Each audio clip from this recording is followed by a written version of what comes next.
I'm going to share with you 10 of my best tips for adding value to your own property development projects. Now, these are tips I've used on my own projects over the years of over 20 years developing and investing in property. Now, make sure you watch right to the end because my 10th tip is the best.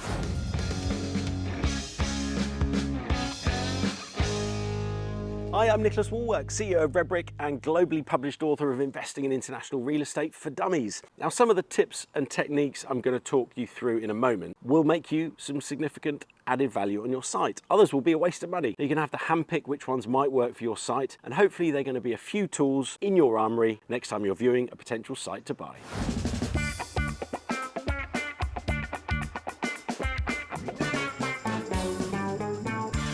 Now, I've got an extreme word of caution for you on using some of these techniques. Now, this list that we're going to go through now, these tips that I'm about to show you, they are all great on certain sites. You might look at the list and go, well, great, I'd love every one of those on my site. But that's not the point in property developing. You've got to think commercially, you've got to think viably. Sometimes adding value might seem like you're adding value because you're adding a great feature to your site, but adding a great feature adds a great cost. Some of the tips that I'm about to go through cost tens of thousands of pounds to implement, and that's not always possible on a site. So pick your strategies carefully and let's get into the weeds.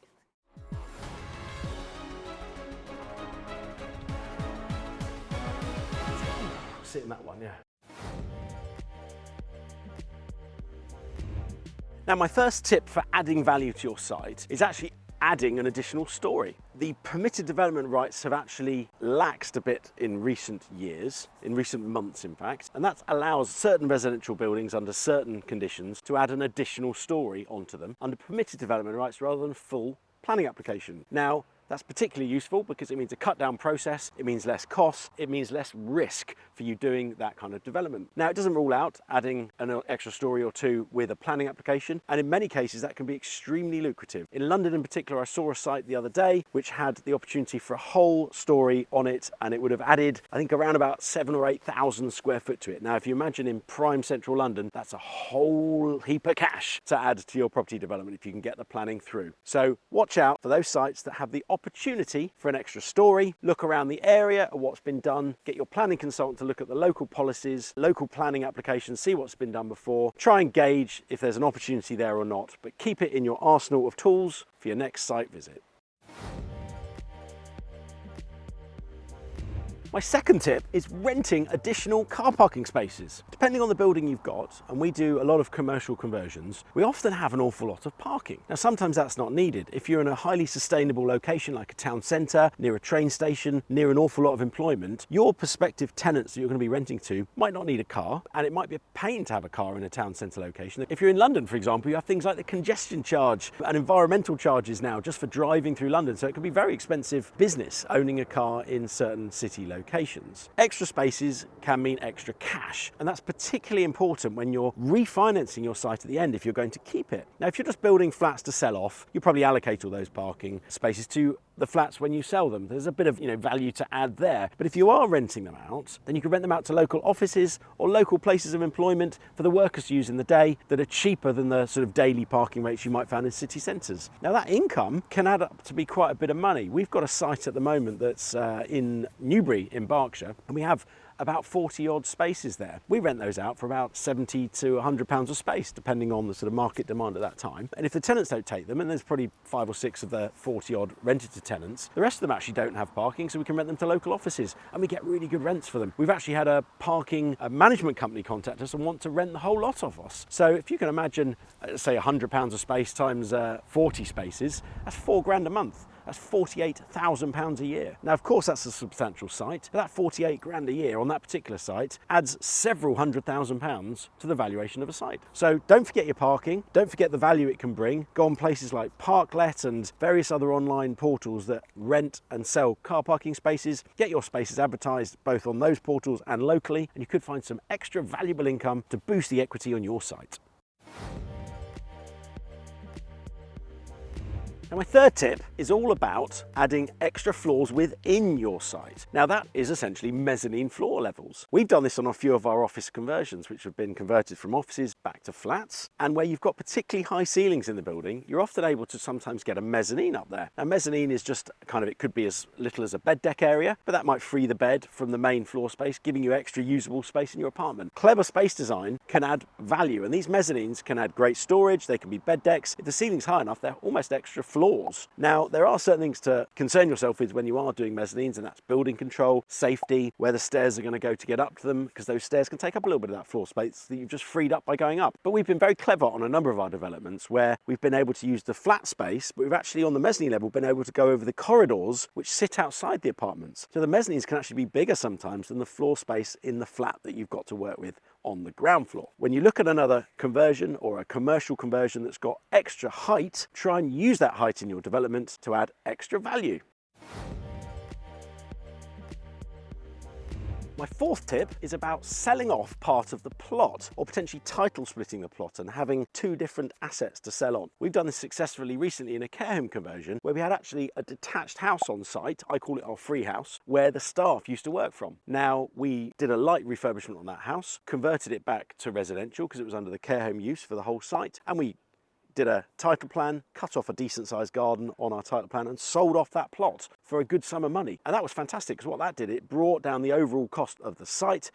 And the care home, which was the main part of the building that we bought, was about 14,500 foot care home. The details are on this channel, so make sure you look at the other videos on this site and subscribe, hit the bell icon for that, and you'll be able to see our care home conversion. That 14,500 square foot care home is actually what we bought the site for. The house was a nice little cherry on the cake. So by cutting off the title, splitting the plot, selling off part of the land site, we've added a heck of a lot more value than we might have done ordinarily selling it as one or renting it out and refinancing the whole lot in one chunk. So don't forget, when you're looking at sites, the ability to asset manage it by chopping up the site into various elements. Look at it as 1, 2, 3 deals in one, and you can potentially add more value than you first thought possible. Now, my fifth tip is converting unused outbuildings. Now, there are some great opportunities for this at the moment with permitted development rights. That includes office conversions, it includes agricultural building conversions, and other kinds of conversion that are commercial to residential in nature. Now, one of my mentorship clients that I've been working with recently is looking at a farm. And on that farm, at the moment, the permitted development rights are really strong. You can, under permitted development, which is a much more cut down version of the planning process. A couple of years ago, it was 3 dwellings. Now you can convert up to 5 dwellings on the site from various outbuildings. Now, it could be 5 within one large outbuilding, or it could be 5 separate smaller outbuildings. You're only allowed a certain amount of space in total, and there is various amenity requirements and things to look out for on those permitted development rights. But a good planning consultant or a good mentor will be able to talk you through those processes and show you the opportunities. Next time you're looking at a site, look at all the buildings. If there's a substantial enough building there in the first place, chances are you might have some right to convert it, or at least a bit of a precedent to convert it back to residential. So take the whole site into consideration when you're looking, and don't miss those hidden opportunities. Now, my sixth tip is adding en suites and changing your internal layouts. Now, one of my biggest strengths, I'd like to think, is my design of the building, certainly internally. I work very hard on my space designs, and I pass that information to the architect, get it drawn up in CAD and all that kind of technical stuff that I can't do. Again, great member of my power team helps me put my vision on paper when I'm designing layouts. If you're looking at HMOs, which are houses of multiple occupation, you can add a huge amount of value by adding an ensuite to a bedroom if you've got the space. Now, an ensuite might cost £2,000 or £3,000 to add, but it can easily add £100 to £200 in rent, depending on the area of the country that you're operating in. Now, if you annualise that, you might be paying off your ensuite installation in as little as a year or two. Now, if you've got a 25-year loan on that site and the property's there to hold for the long term, think of the income you've just made by adding that ensuite. The first property I ever bought was a 3-bedroom house in the suburbs of Reading, in an area called Lower Earley. That house now operates as a 5-bed HMO. I lived in it myself, rented out the first bedroom. Like the fact I was rent and bill free from the first and then the second bedroom. I then moved out, rented the third, did an integral garage conversion for the fourth, relocated the kitchen into the larger lounge to have an open plan lounge living area, and there was my 5th bedroom. I did that over a number of years. But as I learned more about space design and I realized the value that I can add by changing the layouts, adding en suites, I realized how much value I could add. So make sure you take your layouts incredibly seriously and don't miss a hidden opportunity. My 7th tip is about adding green space and outdoor space. Now this is particularly prudent. Now we've all experienced a global pandemic, who would have thought? But adding that extra outdoor space, if you can afford it, if you can justify it, if your site allows for it, can now add real value to a site. You know, people have moved out of London, there's a lot more working from home. The culture of the UK has changed forever.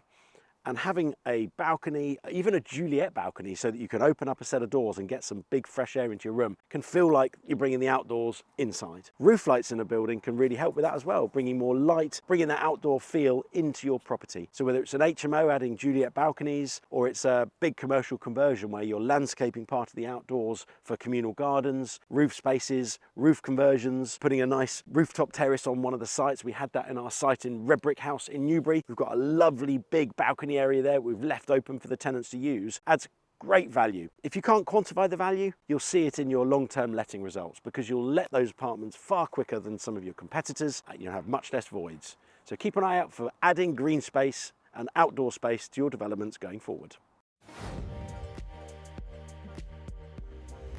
Now my 8th tip is all about adding technology to your site. Now that could be a nice flashy door entry system, a video entry system. It could be electrical charge points for cars. As we all know, cars are getting phased into the electrical version of vehicles by about 2030, 2035. I know it keeps changing, but newly built cars were not allowed to be powered by petrol, diesel and traditional fossil fuels any longer. So it's almost a necessity to add this kind of stuff now. People are expecting a higher standard of living. Even in HMOs, the quality of HMOs now is far in advance of what it used to be 10 years ago, as the standard that's required is much higher. Now, young people are also struggling to get on the housing ladder, and the first time buyer age has crept right up to mid to late 30s in many regions of the UK. What that means is more people are renting, therefore the standard of rental accommodation is, needs to be up there to compete with other developers and landlords in your area. So don't forget to add technology to your buildings. It could also be electrically app-controlled heating.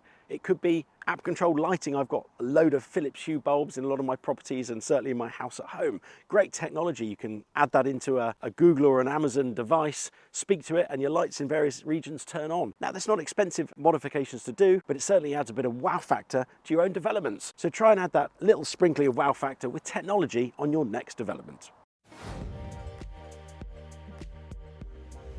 Now, before we get on to my best tip of the day, let's deal with tip number 9, which is changing the facade and the external appearance of your building. Now, you can add real value by changing the look of a building, the curb appeal, if you will, when you walk up and see the building for the first time. Does it look like an ugly duckling, or is it a beautiful swan? Well, I've turned a few ugly ducklings into beautiful swans by using various methods, such as changing the windows. We've had some which have had white frame windows, brown frame windows, which look horrible on one of our large 10,000 square foot commercial conversions in Newbury in Berkshire. And we put in nice grey frame windows, which made it look incredibly modern and up to date. Just that one change. Wasn't cheap, mind, but it did improve the curb appeal enormously. On another site for one of my mentee clients who I've been working with, a 30,000 square foot office to residential conversion, we've wrapped the entire building. Now look out on the channel for that video, because we've documented the course of that build as a commercial conversion. So there's great knowledge in there to find out some extra knowledge, but also the wrapping of the building. There's a video on the channel around the whole wrap process and the big reveal of that wrap. So hope you'll agree that we improved a very ugly grey looking massive slab walled building into something quite quirky and funky, which the young professional renters really like. So don't forget, next time you're looking at a site, there are various options. Changing the look of your building. You can do extra cladding, extra facade work, change the windows, paint parts of the building. You can render parts of the building. You can even wrap an entire building these days. So in your next project, don't neglect the outside of your building.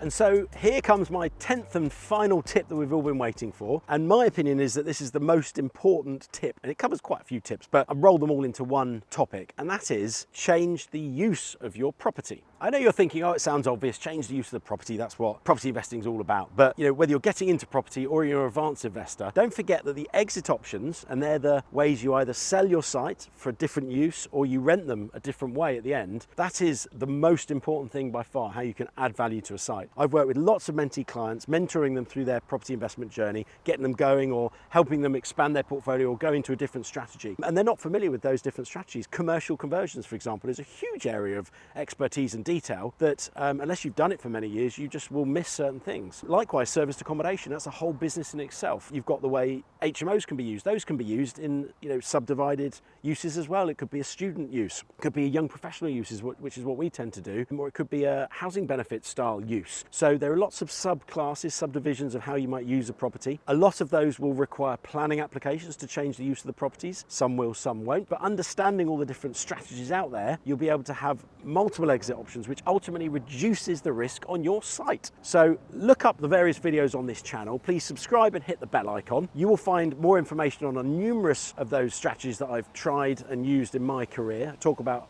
a number of them all over the place, and I've employed a number of them on various conversions and developments we've done over the years, which we're documenting on the channel. So hopefully my top 10 tips to help you add value to your development have been useful. If you'd like me to work with you mentoring, get you going on a different strategy, get you more into the construction side of things, or maybe doing a commercial conversion that you haven't done before, please reach out using the links around this video, and I'll also see you on another video very soon. Don't forget to subscribe, hit the bell icon so you don't miss any of the future videos. Take care for now.